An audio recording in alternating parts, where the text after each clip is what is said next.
Hello. So I'm going to show you one of my game of Tuesday night. I was playing this game against 1800. I am 1500, so really difficult for me to win this game.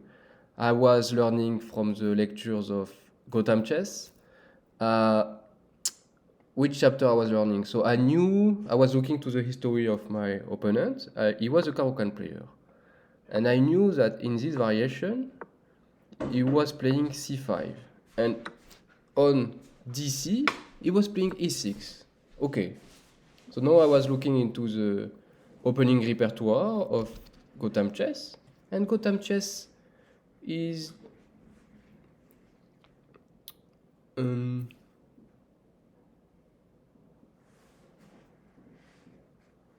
Gotham Chess is suggesting you to play a3 and then to have this kind of variation, the knight here, and then you play here, and if there is some castling here, you have some techniques here. So this is one of the variations Gotham Chess is recommending. I was like, okay. So I know he is a e6 player. He will play a6 in this Caro-Kann. I was saying, okay, maybe he will play the knight here, and then there is another variation, f4. So I was also learning this variation. So I was learning two variations for one game, and I have the white. So I need to be prepared. Okay, so let's see what happens during the game. I played e4. He played c6. Okay, the plan is working. I played d4. He played d5, e5. Then he pushed on c5. Then of course I take c5. He played e6. I was like, okay. So I was learning that the day before. I know what to do. I played e3. Then he starts thinking, okay, what happens? What is this a3 move? What's going on? I've never seen someone play e3. It's not a natural move. Usually you want to play a bishop, you want to play a knight, another bishop, another knight. But a3 is more like, okay, what happens here? I can just take, and if he does stuff like this, I will just go back like this, or maybe go back like this, and everything is fine, right? And he will be overextended, and I will try to punish him. But look, during the game I played knight f3, which is what we were seeing before. Decided to play knight c6. This is not exactly the knight e7 variation, it's the knight c6 variation. And in the knight c6 variation, the idea is you can overextend in b4 to later on play b5, remove the knight from the center, and continue an attack on the king. This is the plan. So okay, I can play b4, but then I was like, I really don't know if I can play b4 right now. So I know I need to play bishop g3 in any case. So let's play bishop g3 first. This is what I played during the game. He decided to play knight e7, and the goal, of course, is to play maybe here or here and castle. Okay. Then decided to play b4 right now. Okay. I was waiting for knight e7. I don't know. Let's play b4. He moved the bishop here. Perfect for me. Then I played the bishop. Ooh, look at all these annotations. Anyway, I played the bishop in b2. I think it's a great diagonal. If this pawn is removed for some reason, I have strong attack here. And yeah, then I can play my knight here. It will not remove my bishop from the game. I think it's a good move. I think it was part of the opening repertoire too. So still inside the matrix. Okay, then he played bishop c7. So he's wasting too many moves. You see, like bishop was here, then it was here, then it's here, and it's threatening this pawn. Okay, threatening this pawn, but it's defended twice, 1, 2 times. It's attacked 2 times, but it could be attacked 3 times. Okay. Then I decided to play b5 right now. Okay, time to play b5. Why not b4? I don't know. I played b5 right now. And then knight b8 instead of knight e5. He was like, I think he was like, if I play knight e5, I can go there, but it will be difficult. But if I play knight b8, I retreat, I can play knight d7, and I can attack the pawn, and I can go there, and it's a better way to move around, like a rerouting of the knight. But rerouting by going completely back, one move back. So I was really proud of this b5 move. I think I have a good advantage here. So now I decided to play my other knight into the game, knight d2, and then he played knight d7. Okay, this bishop will not move during the entire game. Look at this bishop. Nothing is going to happen with this bishop. Okay, so knight d7. Why knight d7? Why not? I mean, you want to move the knight, right? You want to develop. Okay, let's assume this is the first time the knight is moving. Why not? Okay, then I play castling, and if he's attacking this thing 3 times, I will just defend with my rook, natural move. And then maybe I can do rook, and my rook is in the center, perfect. And look, he still needs to develop this piece. These pieces are not quite developed, and me, I have all my pieces developed, and I have castle. So he needs to do something. He is castling. So he's castling. I know I will attack on this side. And now I decided to play a4. Why a4? I was like, okay, I'm a little bit overextended here. I want to defend this pawn. And if I want to play c4 one day, I want to be able to play the bishop a3 in order to maybe play c5, attack the rook, and I mean, c4 is really strong if the pawn is on a4 first. That was my reasoning. I want to play c4, but not because c4 is a good move, that preparing c4 is not also a good move. So let's prepare c4 with a4, giving more room for my bishop, and then I can move the queen, the rook in other place, c. I can even move my rook in c1 and then play c4 later on, and it will be even stronger, but maybe c4 in the next move is good. And I was like expecting him to, okay, move his knight, then he moves his bishop, and he has more space and everything is fine. Or he can move his knight here, having some counterplay, trying to exchange one of my bishop. I'm losing I think this is a really good bishop compared to this knight. So I think he should have done something like this. But he decided to, okay, I think he was thinking, I have some counterplay here that he needs to address. And he done a6. I'm not sure if a6 is a good move. Why not? No, I played c4. Why no? c4, good move for me. The engine prefers c4. c4, okay. So c4 is the best engine move. Then he decided to take. And then should you take with a bishop or with a knight? So as I told you, my bishop is really strong in this diagonal. And the knight is really not doing anything. I mean, if the knight is here, then it can go there, it can try to go there, it can defend this pawn here. And it can... Yeah, I think this cell is the cell you want to... This is like an outpost you want to go. You will... Yeah, I think the battle is here, right? So if the battle is here, the knight is better here, and the bishop is better staying here. Then you can do a queen here and having some battery here. If the bishop is here, there is no battery. I mean, you are pointing at this pawn, but this pawn is defended by this pawn. There is nothing else. So knight is really natural. Then he played knight b4. He wants to exchange my knight. And if the idea is, if I take with this, I think he will, let's say I play this, he will play this, and I think he will be fine. Like, he will have some attack here. This bishop is developed, this bishop is strong. My strong knight has disappeared. His weakest knight has disappeared too, so perfect for him. It's a good trade. So it's a good trade for him, not for me. So I should not take. So I've decided to do something else. I've decided to take here. And I was hoping him to take back, but then I see something really, really weird. Like if he takes my queen first, I take back, he take here. I need to move this. No, I cannot, I need to. So this is attacked, this is attacked. So I need to do stuff like this first and move the bishop next. And then I've lost two pawns. I've lost one piece for one pawn. This is I miscalculate everything here. So he was, I think he like tries to take back automatically instead, which is good for me. And then I've decided to put my knight here, which was my original plan. But I missed this variation. This variation was really strong, and he missed it too. So okay. things happen when you are not 2200, right? Then I was like having a strong attack here, then doing the bishop a3 move, having even more things here. Then the rook will be stuck because if the rook moves here, you take with the knight. If the rook stays here and there is a bishop here, you can take the bishop here and take the rook later on. So he can move with, it's really ugly. So I think he needs to take, right? I think he needs to take, kind of. Oh, that was my plan.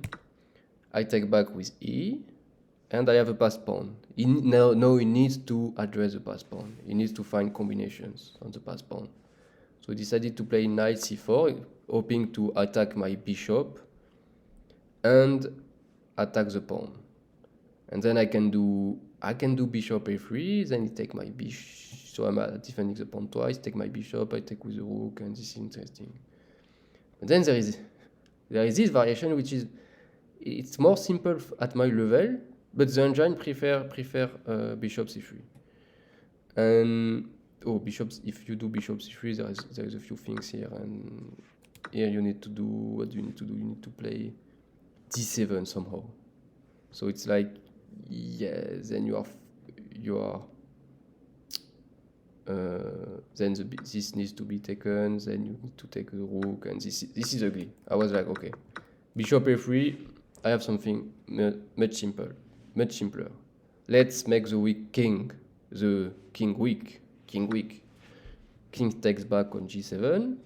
Okay, should you take back? If I take here, and if you don't take back, I will just do some, you need to take back, I guess.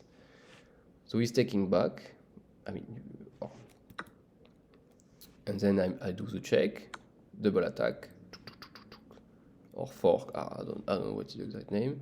Then he should have played f6, but he decided to have his king back on g8, which is a bad move, and we will see that why it's a bad move. Then I take here, and then when he takes back here, which is removing the defense of this square, right?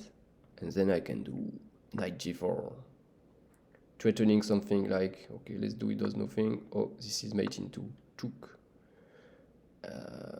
No, it's not mate into. There is a few things here. Yeah, but come on, do the fork here. So this is like almost mate into. So he needs to address that, like right now. And the way he's addressing that is playing f6.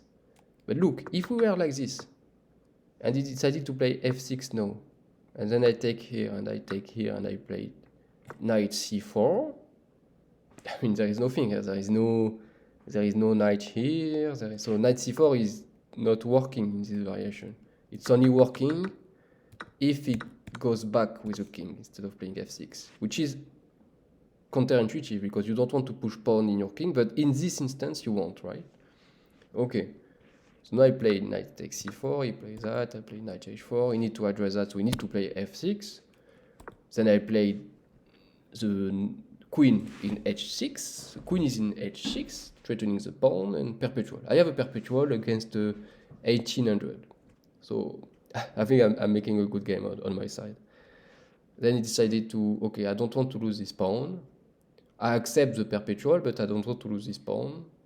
Okay, so he played h6, h5, but apparently this pawn, I think this pawn is lost, because then I have some h4 tactics, and what he should have done is bring his queen back in e7, and if the queen is back on e7, and I take the pawn here, and it goes back here,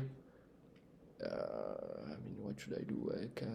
If I take back, let's say I take back, I am like a robot, I take things back. How can you win that? Okay, you have one passed pawn here, but the king is really close, and you can still win, but I don't have any attack anymore. So the weaker king is not an issue if he's playing the queen here. But what happens? He decided to save the pawn somehow. Let's save the pawn, which is impossible. Okay, he wants to save the pawn. Then what I want to do is I want this king to be stuck here, and I want to move my pawn. So if I move my pawn here, Then the king can move here. I don't know if this is a good move. Or I don't know if you, let's say you take, I take, and then you go there. I'm like, yeah, but yeah, okay, whatever.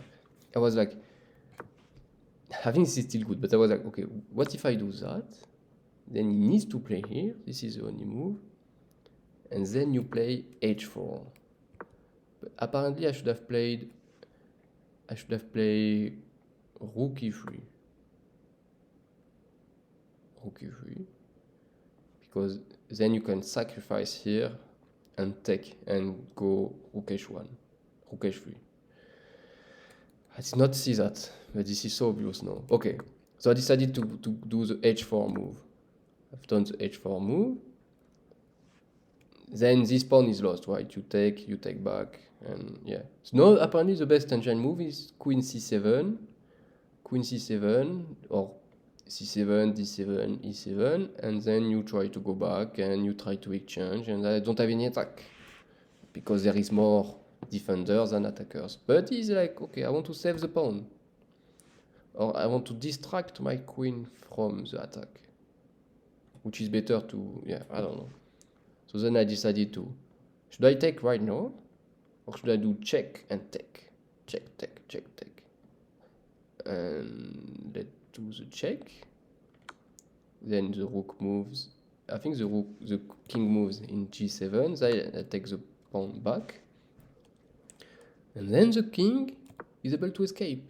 But the king is escaping in the center. And what happens in the center? There is my rook. And the second rook is coming. And the knight is coming somehow, because there is some maneuver that you can do, or maybe you can do chook like this. Okay, or chook, and this pawn is weak, but defended too many times.